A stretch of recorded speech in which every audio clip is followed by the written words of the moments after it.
Alam na nasabihin. Bakit ngayon lang ako? Siguro galing lang ako sa barkada ko na. Napakawalang kwenta ko talagang tao. Wala akong kapangarap sa buhay. Hindi ko man lang inisip. Meron akong asawang naghihintay.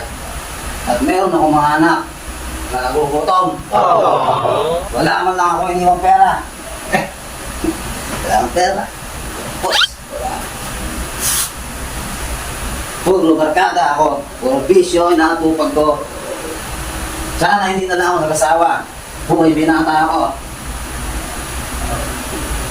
Masyado na tayo. Mas malakas ang tama nito. Total, timawa ka naman sa anak. Inumin mo ngayon to. Masisiyahan ka ngayon dito. Hindi ka lang din nakikila. Parang ano.